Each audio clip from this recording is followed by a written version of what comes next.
levitas e os ajuntou na praça oriental e lhes disse: ouvi-me, ó levitas, santificai-vos agora e santificai a casa do Senhor, Deus de vossos pais, e tirai do santuário a imundície, porque nossos pais transgrediram e fizeram o que era mal aos olhos do Senhor nosso Deus, e o deixaram, e desviaram seus rostos do tabernáculo do Senhor, e lhe voltaram as costas. Também fecharam as portas do alpendre, e apagaram as lâmpadas, e não queimaram incenso, nem ofereceram holocausto no santuário ao Deus de Israel. Amém, irmãos? Você pode tomar assento em nome de Jesus Cristo. Meus irmãos, a palavra que o Senhor Deus tem colocado em meu coração para ministrar nessa noite é uma palavra que, quando eu fiz leitura dela, quis o Senhor e o seu Espírito trazer a mim que é uma palavra muito atual, uma palavra, uma história que aconteceu há muitos anos atrás, mas é uma história que ela, como se pode dizer, irmãos, ela define exatamente o momento atual em que a Igreja de Deus está se vivendo.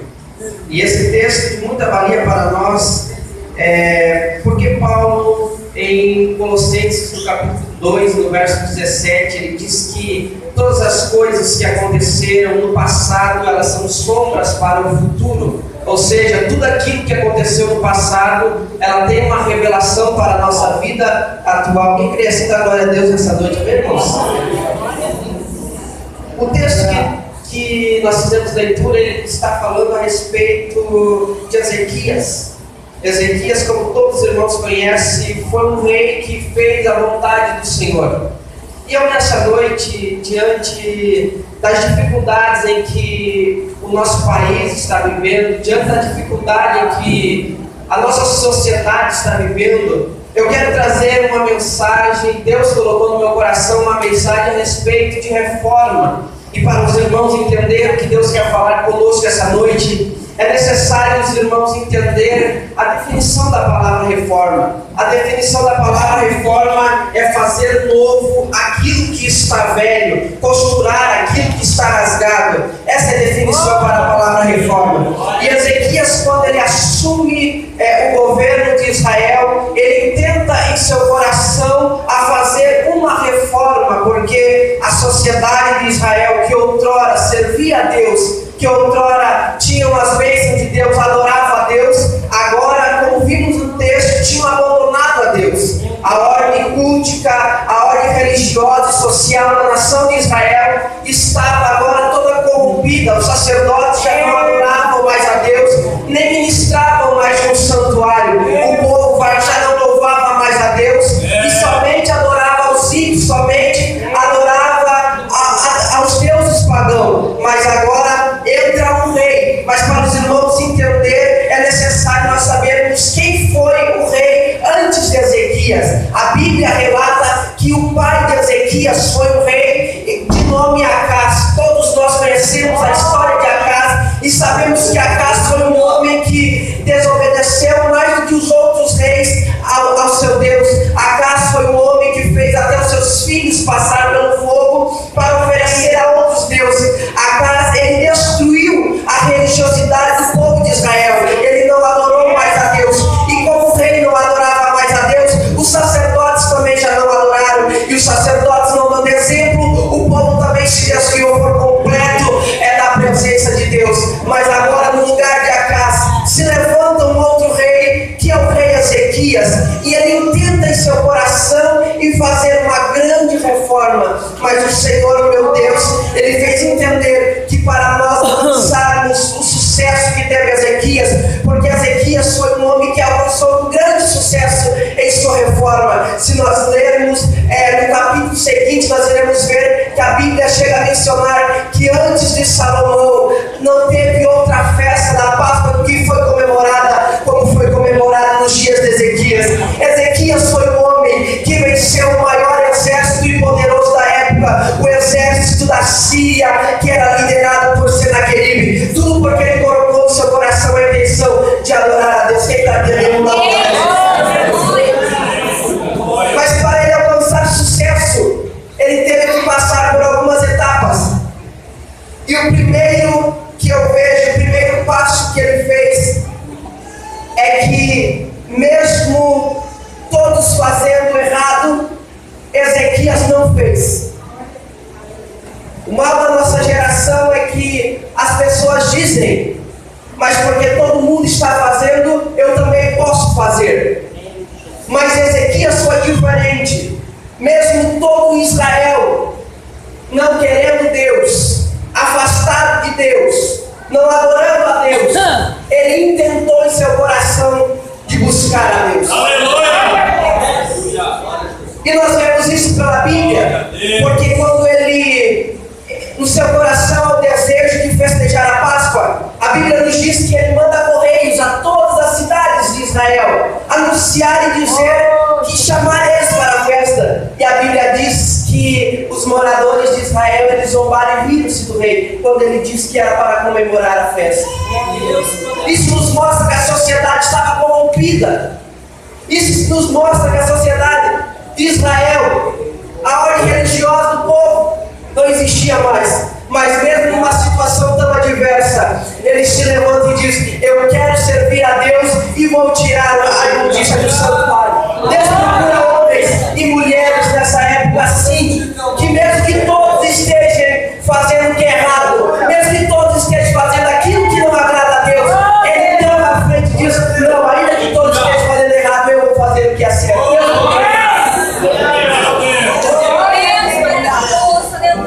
O escritor ao livro dos Provérbios diz que não é para nós seguir a multidão que torce contra a justiça. Mas o que vemos hoje em dia é diferente, porque muitos de nós não queremos ficarmos sozinhos, não queremos fazer o que é certo, diferente, então nos associamos com os que estão fazendo o que é errado. Eu já quero dizer, irmãos, se há alguma coisa dentro da tua família, ou um projeto no teu coração que deseja fazer para o Senhor, o primeiro passo para tu ter sucesso é tu fazer o que é diferente, mesmo que os outros não estejam fazendo. Mesmo que os outros não estejam fazendo, porque o nosso Senhor, ele é reto e bom, e é justo, e um dia nos dará a recompensa. O livro de Crônicas, mesmo, da Crônicas, capítulo 15, verso 5, diz: mas esforçai-vos e tendo bom ânimo, não desfaleçam as vossas mãos, porque toda obra que vocês fizerem, ela vai ter uma recompensa. Amém? O segundo passo, irmãos, é no versículo 2, que a Bíblia diz assim, ó: e fez o que era reto aos olhos do Senhor. Exemplo, se nós notarmos no versículo 5, Ezequias, ele exorta o povo a tirar a imundícia da casa de Deus. Ele exorta aos levitas e aos sacerdotes a se santificarem. Mas antes de ele pedir, no versículo 2, a Bíblia já diz que ele fez o que era reto aos olhos do Senhor. Aleluia! Sabe por que muitas vezes não temos sucesso naquilo que fizemos? Porque nós queremos que os outros façam o que nós não fazemos. Nós pedimos santificação ao povo, mas nós não nos santificamos. O exemplo, ele vale muito mais que palavras. Isso aprova pela Bíblia. Vemos que o rei de Israel adoece, e agora ele manda mensageiros naquela cidade para buscar ao Deus. E os mensageiros vão no caminho contra o profeta. Voltam. O rei pergunta para eles: porque não foram o que ele falou lá? Não, nós encontramos um homem que falou assim, assim, assim, o senhor não subirá do leito, foi, vai morrer. O rei pergunta para ele que roupa ele tinha. Os mensageiros dizem: ele tinha isso e isso. O rei diz assim, ó: então ele é o profeta Elias, o Tibista. Por que mesmo? Eu não me recordo agora se é Elias ou Eliseu, mas a Bíblia diz que ele sempre passava pelo lugar, irmãos. Não falava nada. A Bíblia diz que uma mulher observava que ele ia e voltava. Então ela falou ao seu marido: vamos fazer um lugarzinho para esse homem, porque pelo jeito dele andar, nós sabemos que ele é o homem de Deus. E Ezequias entendia isso, que para ter sucesso em sua reforma, ele primeiramente tinha que fazer o que era certo. Antes de pedir que o povo viesse a se santificar, ele se santificou. E nós só voltaremos a comemorar a Páscoa, irmãos, quando nós entendemos essa vontade de Deus para as nossas vidas. É tempo de reforma, irmãos. Aquilo que está velho, irmãos, tem que ser tirado das nossas vidas. Eu não digo que é bom, porque Jesus Cristo, dentre muitos reformadores que a história conteve, Jesus foi o principal deles. Nós vemos isso quando os sacerdotes e os escribas que representavam a religião da época trazem uma mulher apanhada em adultério até Jesus. E diz Jesus, Moisés nos mandou através da lei que essa mulher seja morta. Mas o Senhor que diz? Jesus, como um grande reformador, olhou para eles e disse: aquele que não tem pecado, atire a primeira pedra. O que eles sempre faziam era matar. Estava enfermo aquilo, porque eles não estavam entendendo que Jesus veio para trazer a graça. Aleluia. Deus não entendiu isso. Jesus foi o grande reformador de Deus. Glórias a Deus. Ele reformou muitas coisas que estavam velhas e passadas. Aleluia. E resultado disso, irmãos, é que ele foi o maior homem que trouxe salvação para as nossas vidas. Se estamos aqui, é porque um homem, ele se levantou contra toda a sociedade. Ele contrariou aquela sociedade religiosa daquela época, irmãos. Estava tudo velho. Ele contrariou, foi o exemplo. E conseguiu vencer. Por isso estamos aqui hoje e podemos alcançar a salvação. Mas foi adiante, nós vamos terminar aqui no versículo 7. Irmãos, eu quero deixar bem claro aos irmãos que as coisas velhas, eu não estou incentivando os irmãos a deixar aquilo que. Eu não pergunto que fala tal coisa, irmãos. Eu estou dizendo de coisas ruins. O reformador, ele não reforma o que é bom, ele reforma o que está ruim. Neemias não foi construir um muro que estava pronto. Ele foi um reformador porque foi fechar muros que estavam quebrados, destruídos. O reformador é esse Diz assim, ó: também fecharam as portas do alpendre, versículo 7, irmãos. E apagaram as lâmpadas, não queimaram incenso, nem ofereceram holocausto no santuário a Deus de Israel. 4 coisas que a geração de Acás fez, que a geração de Ezequias agora teria que consertar. E a primeira delas é muito grave. A Bíblia diz que a geração de Acás fechou as portas do santuário, ou fechou as portas do alpendre, a porta do templo que Salomão havia construído.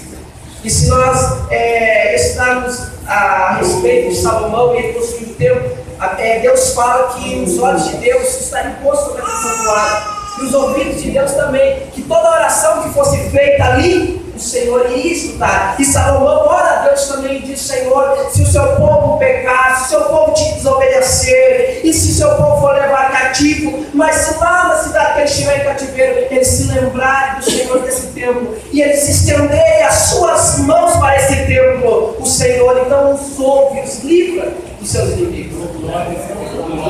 Deus habitava dentro do templo, irmãos. Isso é muito grave. Dentro da arca, testemunha, a arca da aliança, no Santo dos Santos, onde Deus morava. Mas a geração de Acás fechou essas portas. No ato dele fechar as portas, ele está dizendo: Deus, tu fica aí, nós não queremos mais. Mas eu não conheço nenhum homem que foi bem sucedido sem ter Deus na vida, irmãos. Eu não conheço. Coisas passageiras pode ter, mas Paulo disse em Romanos 8, verso 18: para mim tem por certo que as aflições e as coisas presentes de Deus, elas nem podem se comparar com a glória que nos vai ser revelada. Coisas espirituais e eternas. Eu nunca vi um ser humano ser bem-sucedido sem Deus. Mas a geração de Ezequias achou que sem Deus ela poderia, porque fechou as portas, virou as costas para Deus. Isso fala de intimidade, irmãos. A nossa geração ela precisa de ter intimidade com Deus. Ela precisa ter intimidade com Deus. Aleluia! Irmãos, eu falei para o irmão Robson uma vez, falei bem assim para ele, talvez os irmãos que estão dentro da restauração, às vezes eles não conseguem enxergar a riqueza que eles têm. Mas eu que vim de um outro ministério, irmãos, eu consigo observar e fico muito feliz com a riqueza que tem aqui dentro. Porque a geração do mundo, irmão, das igrejas, está exatamente como essa geração de Acás, fecharam as portas de Deus, não tem mais intimidade com Deus. Prefere o culto gospel, irmãos, do que vir na escola dominical aprender da Bíblia. Isso é não ter intimidade com Deus. Prefere o culto inteiramente de louvor e a palavra 5 minutos. E aí ele elegir Deus para falar conosco. Não precisamos de muita palavra para Deus falar. Mas para louvor precisa bastante dela, mas para a palavra não precisa bastante. Deus. Então já tem intimidade com Deus, irmãos. Porque a Bíblia diz que tinha 10 virgens. Mas 5 virgens que não tinham intimidade com Deus ficaram. Porque se você notar, a Bíblia diz que é 10 virgens. 10 puras. São 10 bens. A Bíblia não diz que é 5 virgens, 5 que não eram. As 10 eram virgens. Meu Deus. Mas a Bíblia diz que 5 tinha azeite, 5 não tinha. E as que não tinham veio noivo, ficaram. É tempo, irmãos, nós temos mais intimidade com Deus. Amém. Deus.